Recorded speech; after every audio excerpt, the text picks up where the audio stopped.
안녕하세요. 백혈병 한우의 TV 이혜정입니다. 안기정입니다. 오늘 백혈병 한우의 TV에서는 우리 환자분들이 가족들이 가장 궁금한 치료 성적 굉장히 궁금해 하시거든요. 근데 한 가지 좀 우리가 사전에 약간 그 사전 지식 공부가 좀 필요한 게 완치라는 용어를 이 백혈병이나 암에는 잘 안 쓰잖아요. 맞습니다. 그래서 보통 가장 많이 쓰는 이제 의사 선생님이나 아니면 환자가 많이 쓰는 5년 생존율. 네. 그러니까 진단받고 이제 5년 동안 환자가 살아있냐 살아있지 않냐.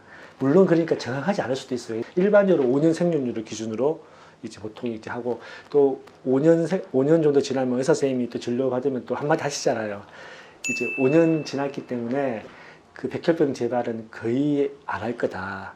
극히 일부는 할 수 있겠지만. 네, 좀 자유롭게 이제 벗어나서 예. 자유롭게 생각하셔도 된다. 이렇게 말씀을 하시죠, 많이. 그래서 이렇게 뭐 완치 같은 도장도 하나 탁 찍어 주고 싶은 그런 마음으로 사실은 좀 안심해도 된다는 이야기로 5년 생존율 또 얘기하잖아요. 그래서 오늘은 이 설명을 5년 생존율을 기준으로 좀 설명을 하고, 그리고 현재 이 데이터가 아주 옛날 데이터예요. 왜냐하면 이 데이터가 없어요. 없어서 여기는 대강의 이제 퍼센테이지 정도만 이야기하지 이건 의료적으로 정확하다 이건 아니고요. 참고를 위해서 한 거니까 좀 이해 수준으로 받아주셨으면 좋겠어요. 5년 생존율이다 하니까는 그냥 생존율 자체가 5, 6년 정도밖에 안 되나 보다 이렇게 인식을 하시는 분들이 간혹 계시더라고요. 그러니까 질환에서 조금은 자유롭게 5년이 지나면은 재발률이 현저히 떨어지는 경향이 많으니까 그 기준을 우리가 5년으로 삼아서 5년 생존율인 거지 5년까지밖에 못 살아 이런 게 아닌 거거든요. 5년 생존율은 오히려 장기 생존의 가능성이 있다는 의미죠. 네. 아니 왜냐면 최근에 며칠 전에 한 보호자분이 그 아내분이 진단을 받고 치료를 하고 계신 거예요. 네. 근데 인터넷에 막 찾아봤더니 평균 생존율이 5년, 7년이라고 하던데 맞나요? 뭐 이런 상담이 들어왔어서 제가 5년 생존율에 대한 그 오해에 대해서 이거 완전히 풀어드려야 되겠다 이 생각이 들어서 조금은 자세하게 설명을 드린 것 같습니다. 그러면 첫 번째로 가장 많이 진단을 받고 있죠. 급성 골수성 백혈병의 치료 성적에 대해서 좀 말씀을 좀 해주시면 좋을 것 같습니다. 우리나라에서 가장 그 백혈병 환자 숫자가 많은 이제 유형이죠. 유형인데 급성 백혈병 기본으로 치료 성적이 좋은 그룹, 그렇죠? 그리고 치료 성적이 중간인 그룹, 치료 성적이 나쁜 그룹인데 일단은 치료 성적이 중간인 그룹이 한 50%쯤 됩니다. 그리고 치료 성적이 좋은 그룹이 한 25%, 그리고 치료 성적이 나쁜 그 이제 그룹이 25%좀 되거든요. 그런데 치료 성적이 좋은 이제 그룹은 우리가 사실 이전에 굉장히 공부를 많이 했잖아요. 그렇죠. 안내해드렸었죠. 예후가 좋은 유전자 유형. 그렇죠. 우리가 세 가지 꼭 기억해야 됩니다. 보통 염색체 8번하고 21번이 바뀐 유형. 그리고 염색체 15번하고 17번이 바뀐 유형. 그 다음에 염색체 16번이 뒤집힌 경우. 요 세 가지 유형은 보통 5년 생존율이 70에서 90% 정도. 우리가 지금 조금 전에 이야기했던 염색체 15번, 17번이 바뀐 경우, 바뀐 경우를 보통 우리가 M3, 급성 전골수성 백혈병. 경우는 90% 정도가 항암 치료만으로 완치될 수 있는 우리가 급성 백혈병 얘기를 했을 때 안내를 해드렸을 때 유전자 유형에서 치료 성적이 좋은 그룹 얘기를 했었잖아요. 그 지금 예후에 해당되는 말씀이신 거거든요. 그리고 이제 그 치료 성적이 좋지 않은 경우, 이 경우에는 보통 완치율이 조혈모세포 이식을 꼭 해야 되고, 그렇죠? 그리고 완치율이 한 20-30% 정도 조금은 떨어지죠. 낮은 편이고요. 그리고 이제 치료 성적이 중간인 경우, 접니다. 예후가 중간 유전자였습니다. 중간인 경우는 보통 조혈모세포 이식을 하는 게 치료 성적이 좀 좋은 건 사실이고요. 저는 10여 년 전에 이식을 했기 때문에 그 당시에는 중간 그룹도 보통은 이식을 많이 했었던 것 같아요. 그래서 보통 이제 중간 그룹은 우리가 보통 이야기하는 복불복 50% 이야기해요. 왜냐하면 이거는 기준을 잡을 수가 없어요. 그렇다고 하더라고요. 어떤 경우는 뭐 50%더 되는 분도 계시고 낮은 분도 계시기 때문에 중간 이용은 한 50% 정도 완치율이라고 생각하시면 될 것 같아요. 최근에 우리가 급성 골수성 백혈병에 대해서 안내를 해드릴 때 신약도 예. 말씀을 그렇죠. 드렸었잖아요. 그러니까 급성 골수성 백혈병에도 FLT3라는 유전자 예, 표적에 맞춰서 표적 경구용 항암제가 나왔어요. 근데 FLT3 유전자 변이가 보이는 염색체가 있는 환자분들은 그동안의 치료 성적을 봤을 때는 재발 유형이 조금 더 높다. 그렇죠. 이렇게 연구 결과가 나왔고 그것을 잡는 약제인 거죠. 라이닥트와 조스파타입니다. 그래서 예. 이 약 두 약이 식약처 허가까지 다 받았어요. 근데 아직 보험이 아직 안 네, 하나는 앞단에는 지금 현재는 좀 비급여 처리가 돼 있고 뒷단에 허가된 약은 이제 급여 신청을 진행하는 단계라고 합니다. 예. 그래서 요거는 앞으로 우리가 이 급여 과정을 조금 더 면밀히 살펴보고 이게 치료 성적이 좋고 당연히 급여가 돼야 된다 하면은 또 저희가 적극적으로 나서야 될 부분이기도 하죠. 예. 네.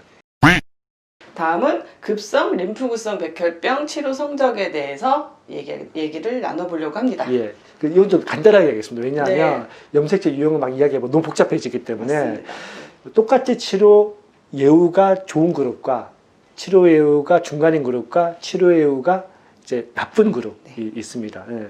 뭐 당연히 치료 성적이 중간인 그룹이 한 50% 정도 되고 또 치료 그 성적이 좀 좋은 그룹이 한 25%, 네. 또 치료성이 나쁜 그룹이 한 25% 정도 되는데 그 뭐 아까 이야기했듯이 이제 치료 성적이 좋은 경우에는 뭐 한 7, 80%, 네네. 치료성이 나쁜 경우에는 2, 30%, 그 다음에 그 치료성이 중간인 경우에는 이제 북불복 50도 50. 네네네. 근데 여기서는 좀 우리가 좀 이야기할 그 만 18세 미만의 소아백혈병. 근데 이 경우는 사실 항암 치료만으로도 거의 80% 네, 정도 이상 맞습니다. 완치가 돼서 뭐 사실은 굉장히 치료성이 좋아진 거죠.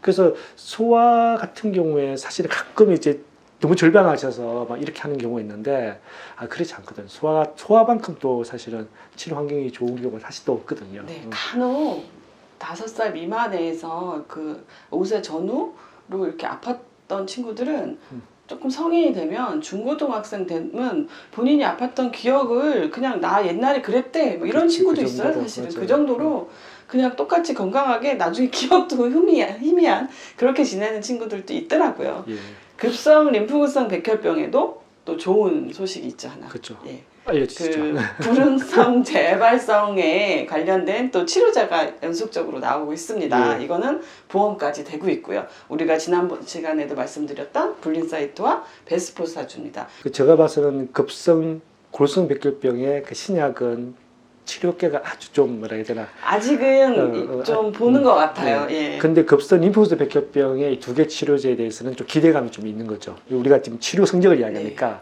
기존의 치료 성적을 높일 거다라고 보고 있는 거죠. 네, 이미 그렇다고 보여지니까 보험까지 다 처리가 됐고 우리가 또 앞으로 지금 허가를 기다리고 있는 약도 있습니다. 급성 예. 림프구성 백혈병의 재발 불응성이고 좀 소아인 경우에는 그거는 우리가 식약처 허가가 되면 그때 또 안내를 해드리도록 하겠습니다. 예.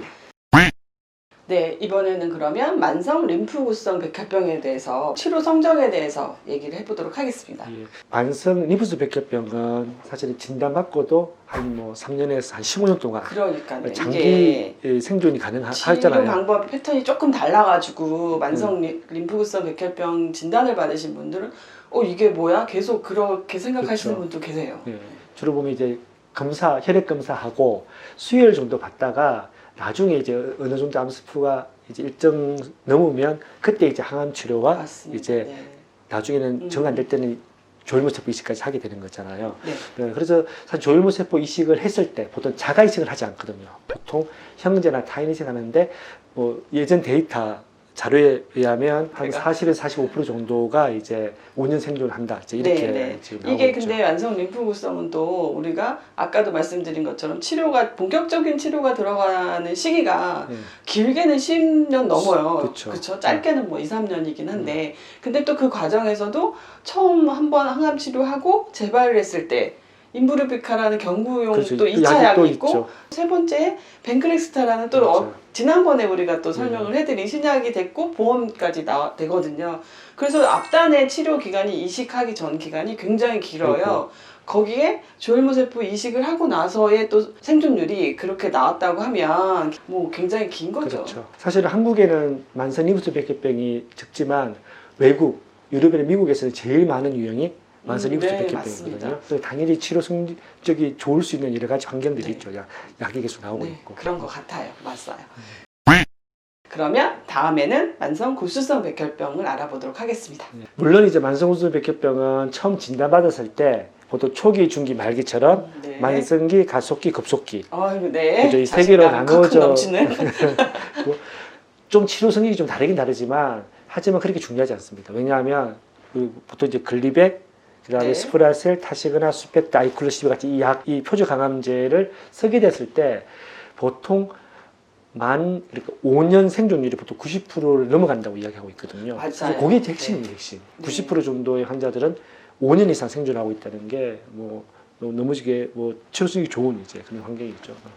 그 만성 구수성 백혈병은 치료 환경이 굉장히 좋죠. 물론 경구용 표적 항암제를 매일 복용을 해야 된다는 환자분의 그런 불편함은 있으나 물론 간혹 환자분들이 약이 너무 부작용이 힘들어. 근데 너무 쉽게 얘기하는 것 같아서 예. 좀 상처를 받으시는 분들도 간혹 계시더라고요. 물론 그러한 어려움은 있지만 그 불편함이 내가 삶이 계속 치료가 되는 거하고는 조금은 다르잖아요.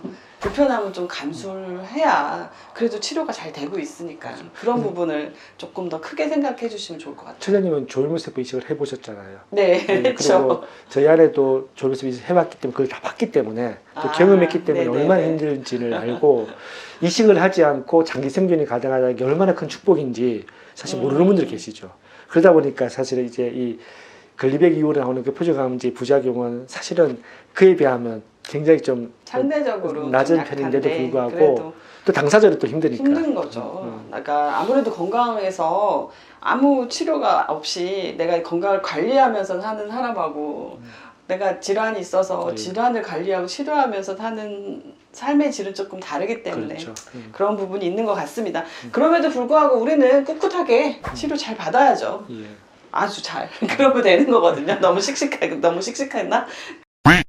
이 숫자에 너무 연연하지 않았으면 좋겠네요. 맞습니다. 예. 숫자는 숫자일 뿐이에요. 그렇죠. 예. 왜냐하면 그 환자 입장에서 생각하면 만약에 완치율이 만약에 80%라도 그 환자가 만약에 치료가 잘못돼서 사망하면 100%인 거잖아요. 그렇죠. 당사자 그리고 입장에서는 네. 그 완치율이 20-30% 낮다. 하지만 그 환자가 또 완치되면 100%또 좋아지는 거잖아요. 그러니까 중요한 거는 내가 치료를 잘 받아서 아니면 잘해서 그래서 완치가 된다는 그런 이제 확신을 갖고 열심히 투병하는 게 중요하지. 그럼요. 이거는 그냥 한번 참고를 했었으면 좋겠고 또 하나는 계속 우리가 신약 이야기를 했잖아요. 우리 긍정적인 메시지 드리려고 지금. 왜냐면 책을 찾아보면 옛날 자료밖에 없어가지고 낮아요. 지금 있는 수치도 굉장히 낮은 수치거든요. 이게 훨씬 더 높아졌기 때문에 이제 그런 의미로 저희들이 오늘 이 영상을 준비하게 됐습니다. 그 완치에 대한 확신을 갖고 치료를 적극적인 치료에 임하는 것이 가장 중요하다. 예. 오늘 마지막 키포인트가 될 것 같습니다. 예. 백혈병 안의 TV 여기까지 하겠습니다.